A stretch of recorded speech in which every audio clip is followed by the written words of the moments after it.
Salve Maria, que bom que você está aqui conosco. Estamos para mais um dia de meditação, os nossos exercícios espirituais em preparação à consagração a Jesus pelas mãos de Nossa Senhora.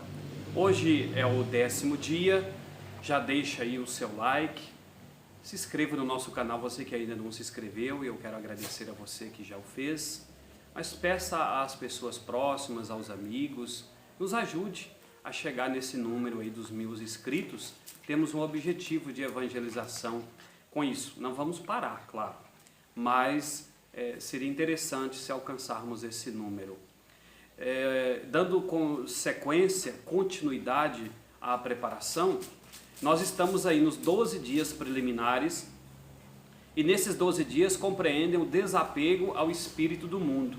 Então é uma preparação nossa para toda uma realidade, como eu dizia ontem, de perceber aquilo que está à minha volta, o que está acontecendo comigo, o que é que me move, o que é que me atrai, para que nós possamos verdadeiramente mudar o nosso foco, se esse foco estiver nas coisas, para que nós foquemos no Senhor, buscar o reino de Deus. Hoje nós vamos falar de um tema muito polêmico, mas eu não quero que seja polêmico para você. Nós vamos refletir sobre o inferno. O inferno é a ausência de Deus, é um castigo eterno. Pós-julgamento, nós teremos um destino. E a Igreja Católica e toda a fundamentação bíblica vai atestar, e o próprio Jesus vai atestar a existência do inferno. Não quero aqui fazer uma aula de teologia sobre o tema, mas eu quero dizer a você e afirmar: eu acredito na existência do inferno. Eu acredito que após essa vida, e já nessa vida, eu estou a cada dia conquistando algo para mim que seja definitivo. Esse algo pode ser o céu, e é o que eu almejo, é o que eu busco.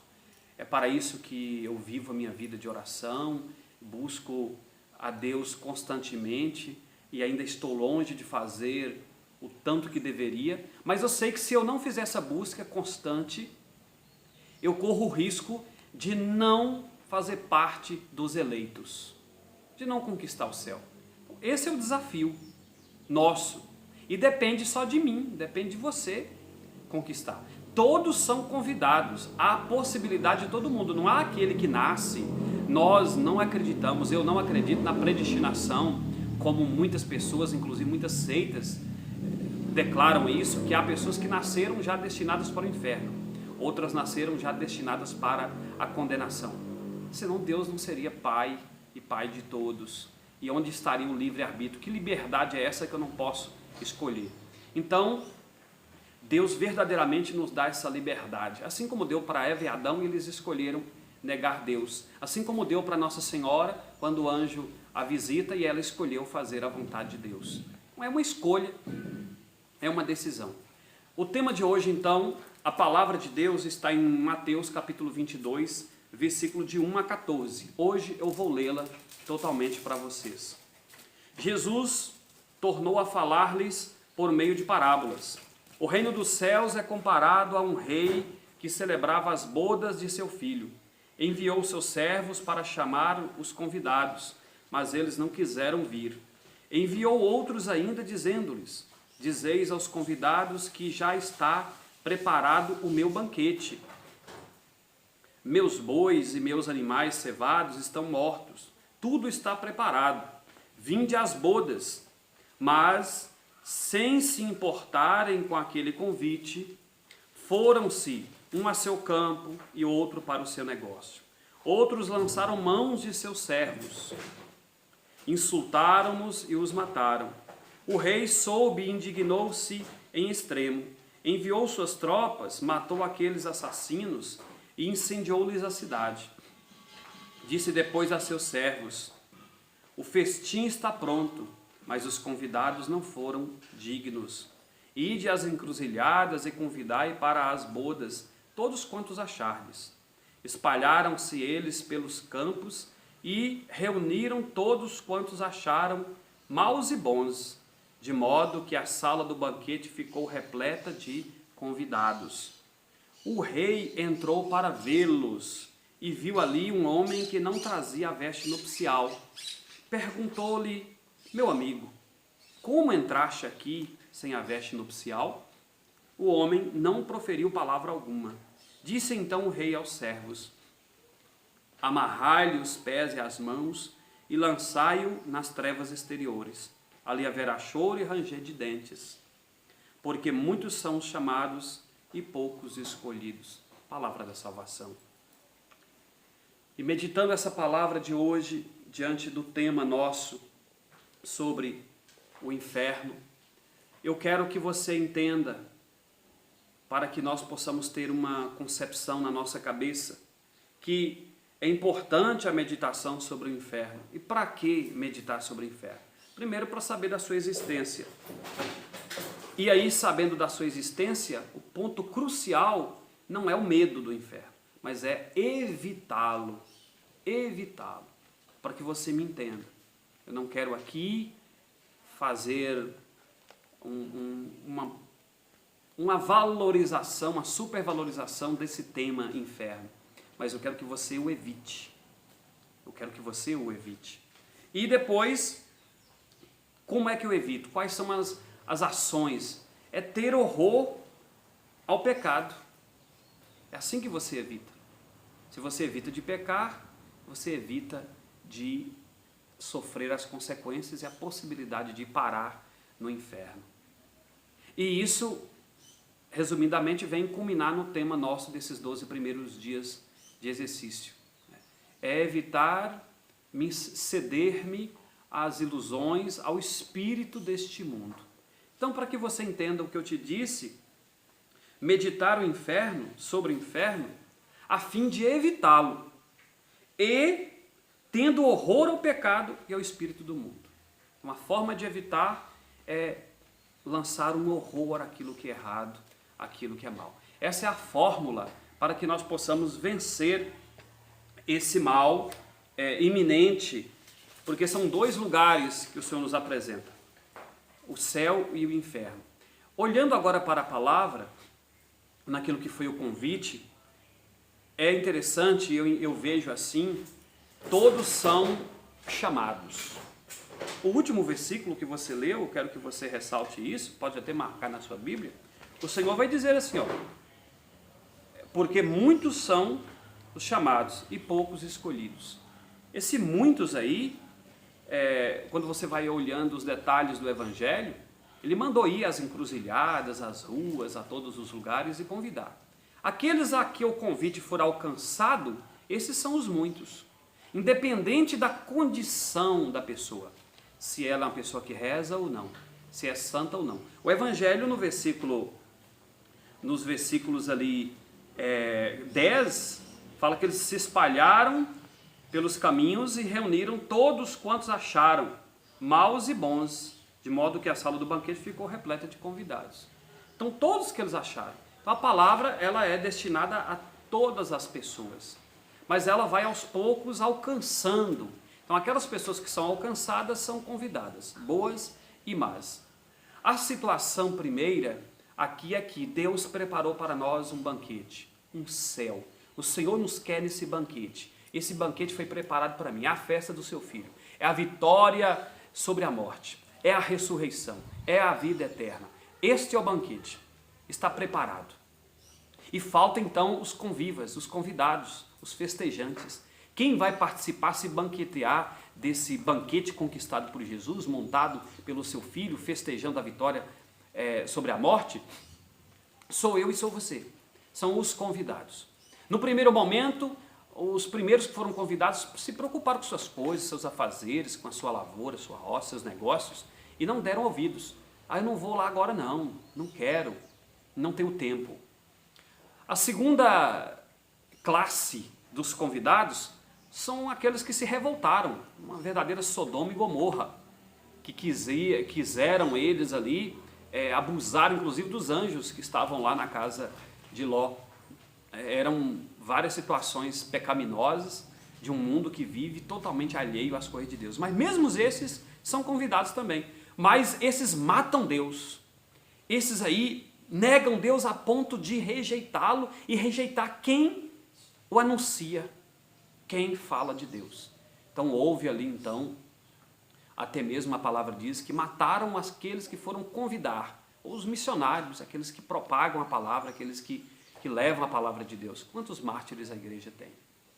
Não é verdade? Mas enfim, depois de toda essa primeira cena, vem o Senhor então manda convidar todos novamente, todos aqueles que estão espalhados por aí. Há um primeiro convite, vamos assim dizer, no Antigo Testamento, muita gente não seguiu. Há um segundo convite, a realidade de hoje, agora, na sua vida, e aí eis a resposta.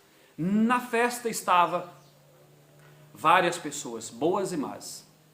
E aí, eu quero apenas aqui alguns raciocínios que eu escrevi, coisas assim bem simples mesmo, para partilhar com vocês. A primeira delas é que eu quero que você entenda que todos somos chamados. Você é chamado, eu sou chamado.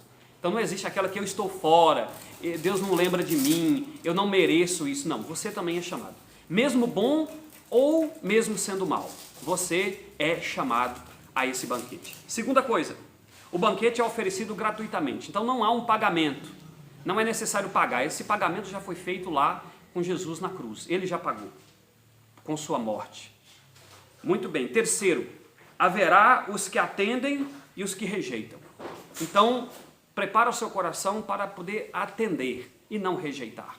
Peça a graça de Deus para que você atenda ao convite de Deus e não o rejeite. Há muitas pessoas em volta de nós, até mesmo da nossa família, do nosso convívio, até mesmo dentro da nossa casa. Você busca a oração e você recebe críticas. Você vai à igreja e você é taxado de beata, de barata de igreja. E sim, é um martírio da ridicularização. Nos ridicularizam porque nós buscamos a Deus e somos de Deus. Então há aqueles que aceitam e há aqueles que rejeitam. E você, quem é desses? De que número desses? Você está rejeitando Deus até hoje? Então busque aceitar o Senhor. Muito bem. Quarto ponto. Entre os que atendem, tem bons e maus. Então na igreja nós temos pessoas boas e pessoas más. Você convive, está na caminhada, está num banquete entre pessoas boas e más. Você precisa aceitar isso. É a obra de Deus chamar todo mundo. Agora, no processo, aí vem a mudança e cada um vai mudando a sua vida, vai construindo o seu caminho. Quinto ponto. Todos poderão participar. Todos. Já falei lá no início que todos são chamados, mas agora eu estou enfatizando. Todos podem participar. Se você não quer, é por escolha sua. Uns cuidando do negócio, outros dos seus afazeres, ocupações, família, não tem tempo disso, daquilo, não quero. Enfim, cria desculpa, mas o Senhor está dizendo que vem para todos. Sexto ponto, uma vez que decidir ir ao banquete, aceitar o convite, estar preparado. Então, aí dentro do banquete tem uma condição extremamente interessante, que não é uma opção. Você não pode escolher em aceitar ou não, é uma condição, você precisa fazer.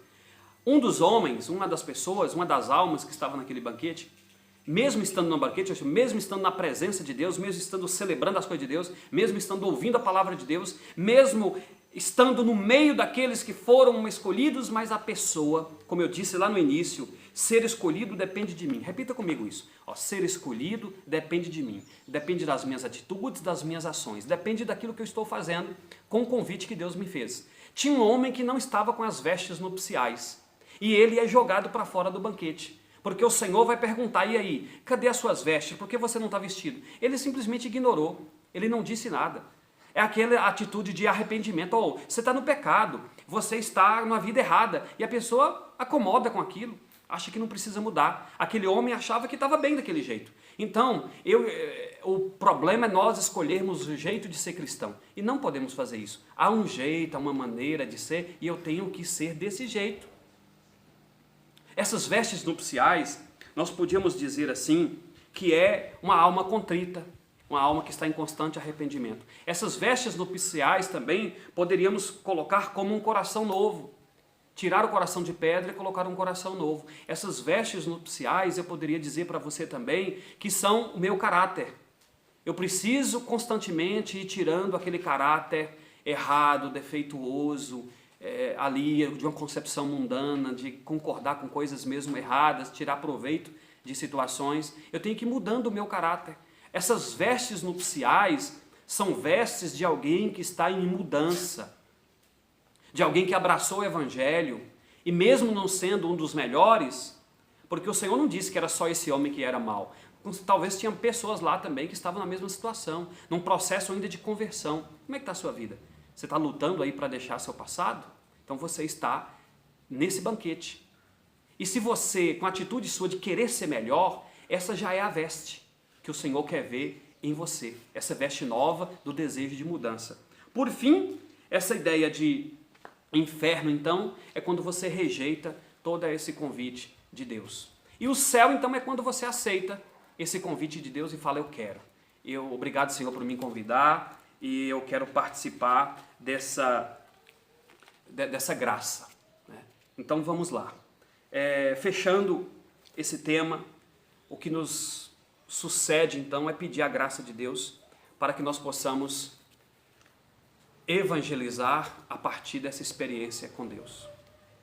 Mudar de vida a partir dessa experiência com Deus.